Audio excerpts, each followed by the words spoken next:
Hey guys, welcome back to my channel. My hair is freshly washed. It is a tiny bit damp, maybe like 5% damp, but I want to show you guys how I use the Tapered Wand. This is my all-time favorite hair tool. Well, I guess hot tool.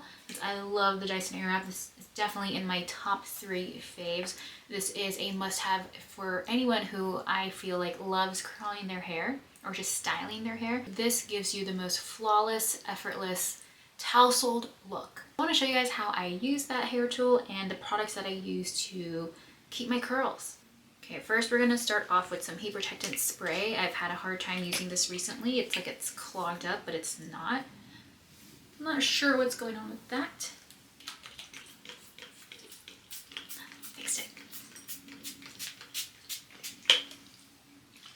I spray this all over my hair. After adding any type of product to my hair, I always like to brush my hair through to get that all over. Oops. Okay, next I'm going to go in with the Braid Balm.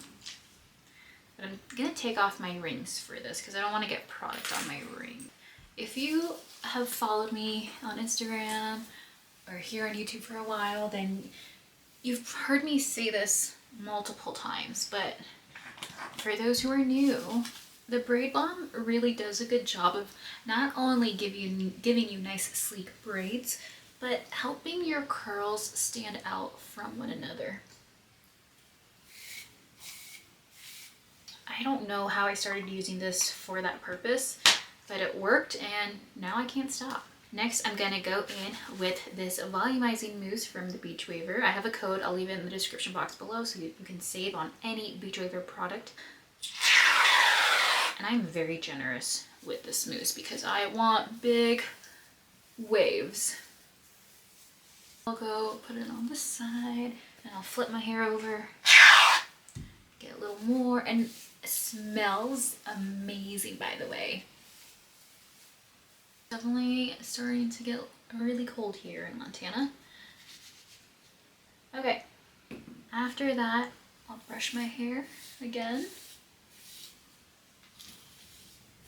I feel like when I was in like middle school, high school, I really liked really tight curls. Like I wanted spiral curls. I just wanted that.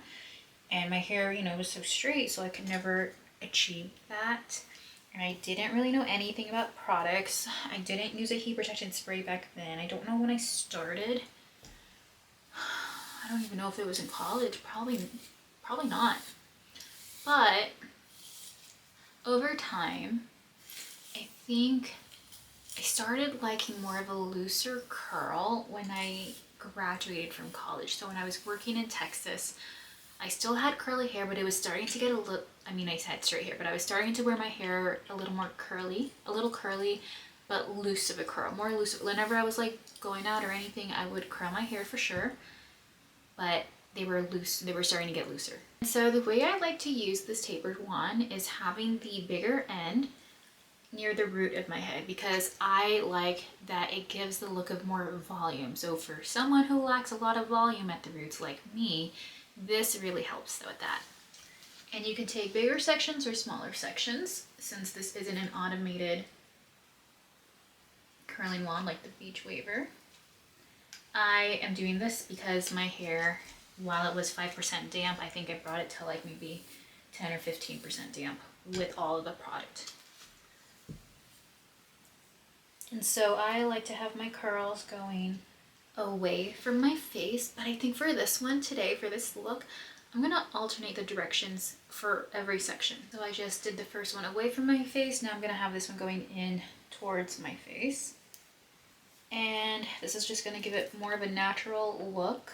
I always feel like, can it really look that natural? Because if I'm curling my own hair, I really can never get it as close to the root as other people can if they're doing someone's hair. So I'm like, is it really gonna look natural? I don't know.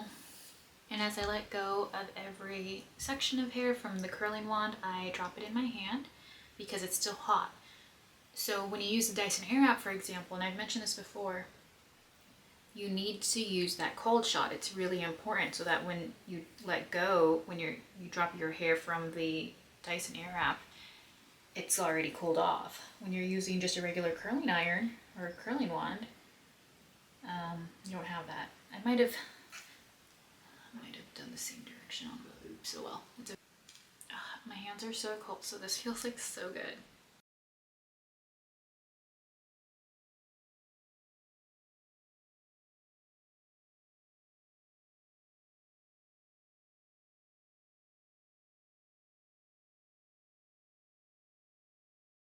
And since my hair was damper than normal, I'm checking this side to see if I want to redo any of these sections, and I'm thinking I want to redo this just because.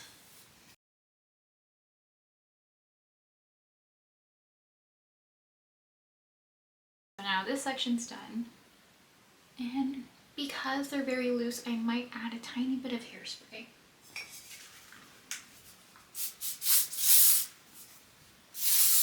And so for this, I'm gonna part my hair down the middle. One thing I try to do is if I started the first section going away from my face, the top layer for that first section, I'll do the opposite.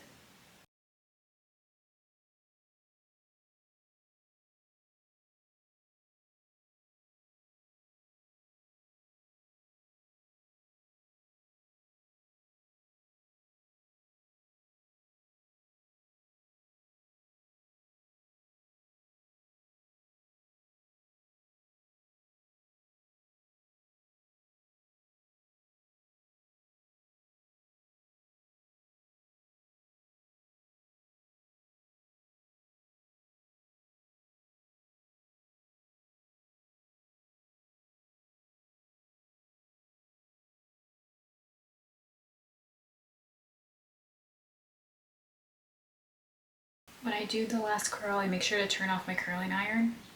Obviously you can't do that with the Beachwaver because you need it to rotate, or the Dysoner if you can't do that. So any just regular old curling iron, curling wand, I recommend turning it off when you are doing your last curl. And unplugging it. So this is obviously not the final look, but let me back up a little and I'll show you exactly what I'll do. Okay, so I'm not going to spray hairspray yet. I did it on the under layer just because it was really loose and I knew we still had to do the top layer. But now, I'm just going to go in and do some, not really finger combing, but maybe just a little fluffing. From here, I want to add my hairspray.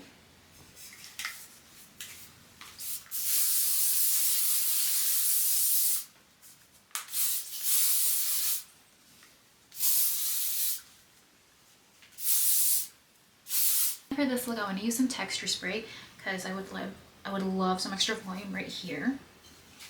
This is the Navy Pebble Beach texture spray. This does a really good job of fluffing your hair up throughout the day. If that makes sense.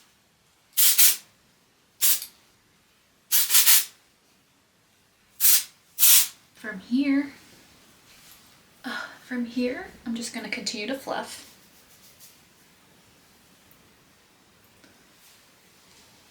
So I hope you can see why I'm not doing some finger combing right now, just because they are very loose and I don't want to lose those individual curls that you can see.